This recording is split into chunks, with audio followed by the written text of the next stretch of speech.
Well, hello there again, everyone. This is second video in the series of 3 videos with our favorite Friday the 13th guest. So Millennial Mike, go ahead and take it, everybody. Hey, Mark, thanks for having me on again. So in this video, what I wanted to talk about were some of the biggest financial mistakes that I made and that Mark made in our youth, so that you can hopefully avoid them. So down in the comment section below, if you've done one of these mistakes or made your own terrible financial mistake, please let us know what it was. So the inspiration from this came from recently when I was reading an article that was titled "Millennials Nearing 40 Gross are now sharing their biggest financial mistakes they made in their 20s and 30s. And so that inspired me to create my own video, which is on my channel right now, which is the 5 biggest mistakes I made in my 20s. But Mark and I are going to kick around just 2 of them. So I'm going to start first. One of the most impactful decisions that I made was not to buy real estate at a younger age. And the reason I did this was because I had limiting beliefs. So the mistake I made was having limiting beliefs. And all a limiting belief is it's something you believe about yourself or you believe about reality, and you end up holding yourself back because of the belief. I told myself, I can't buy real estate at 18 or 19 or 20 because who sells real estate to an 18, 19 or 20-year-old? That's what I thought in my head. Well, because YouTube didn't exist at the time and there weren't the online forums that there are now, I didn't know that at that exact same moment, Graham Stephan and Meet Kevin were actually out there actively buying real estate. So if I had known back then, maybe I would have cured the limiting belief. Now, when I was 19 and 20, this was in 2010, 2011. If I had bought property back then and started my first house hack, I would have been able to cash in on the 4 or 5x worth of gains that have happened over the last decade. But because I didn't think I could qualify for the lending or any of those different things, I missed out on probably the biggest wave of appreciation that's ever happened because I had limiting beliefs about myself. So what my advice to you would be is don't ever tell yourself no. Make somebody else tell you no. You don't think you can get that job? Apply for it anyways. Make someone else tell you no. You don't think that you can qualify for lending? Make them tell you no. Go for it. Because you'd be surprised what happens if you just take a chance. So that's my first biggest mistake, and I'm paying for it dearly. Mark, let's hear yours. All right, sounds good, Mike. Sounds good. And I got 2 different mistakes I'll talk about, and I was sitting here trying to figure out which one do I talk about first.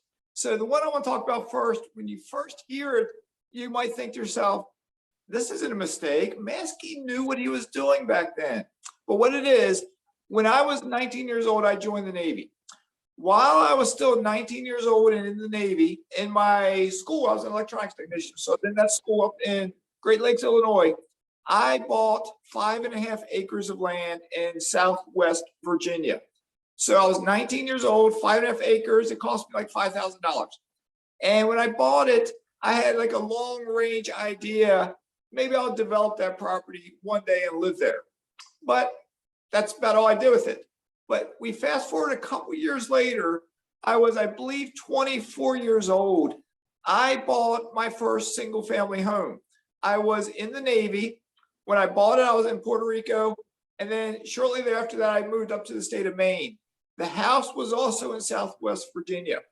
While I was in Maine, I just got to Maine. My phone rang one day and a gentleman was calling me wanting to know if he could buy my house from me. I bought that house for $30,000. He offered me $40,000. I turned him down. I said, when I get out of the Navy, I think I want to move there.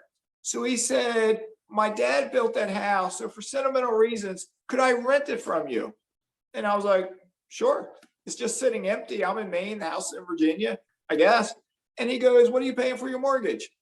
And I was like, principal, interest, taxes, insurance, my entire mortgage is $225. And he, what? 225. Wow. Wow. Blast from the past right there. Sorry to interrupt you, Mark. Go ahead. Continue your story. Yeah, that's fine. Well, when I got the mortgage through Navy Federal Credit Union, and I didn't know anything about mortgages, that was my very first one, but I had to put, I think, 30% down because the house was 30 grand. I put $9,000 down. So they required 30% down, and then the mortgage was for $21,000, which is cheap. So, but when I told him the price was $225, he then said, well, how about if I pay you $250 rent? And I was like, sounds good to me. I'll make $25 a month. I'm happy. Oh man. So that was it. There was no handshake. There was no lease. I never met the guy. I never screened the guy, nothing. And every month for the next 2.5 years, I would get a check in the mail for $250. I never thought about raising the rent. I didn't think about anything. So looking back on that, here's my mistake. I had 2 opportunities in my early 20s where I bought raw land and I bought a house.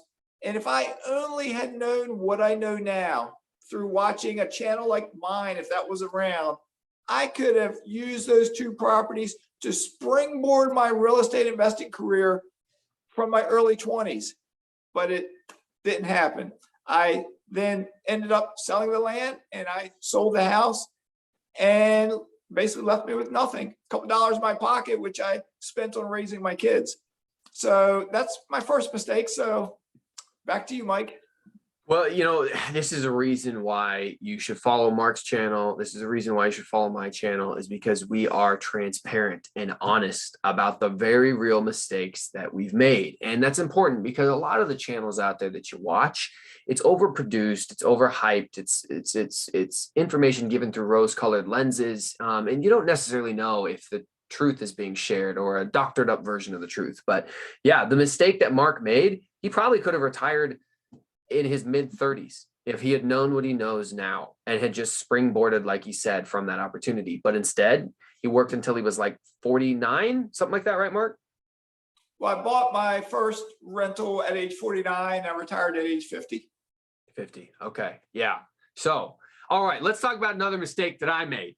Okay. So, unfortunately, as much as you hate to see it, employers are much more likely to pay more money to get a new employee than to retain an existing employee. And I know it's stupid. The existing employee already knows the company, knows the culture, knows the systems, knows the processes. Why wouldn't you pay more money to retain someone who doesn't have to be trained? But for whatever reason, nationwide, employers are almost always willing to pay more money to get a new employee than retain an existing. In fact, according to Google, the average amount of an increase in salary that is attained from switching from one job to another is a 14.5% increase on your wages. Most people are getting between 10 and 20% when they switch careers. So the mistake that I made was working for the same company between age 18 to age 25. I was frustrated the entire time I was there because I was like, man, I really don't get paid that much. So I would go in and I would fight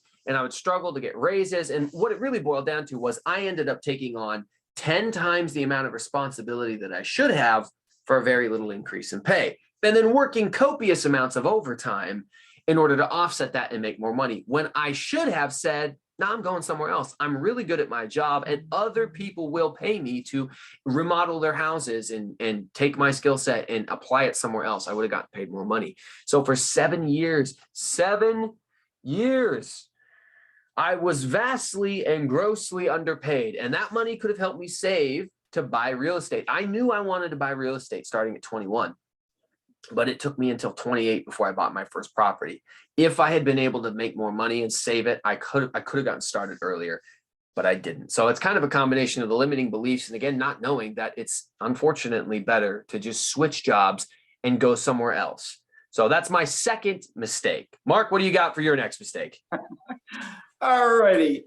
Yeah, I understand completely everything you said so far, Mike. So anyway, my second mistake, which I know is one that you did not make, is when I was a teenager, prior to entering the Navy, I worked a lot. I started working landscaping when I was, I think, 16 years old, and I worked landscaping up until I was 19 years old.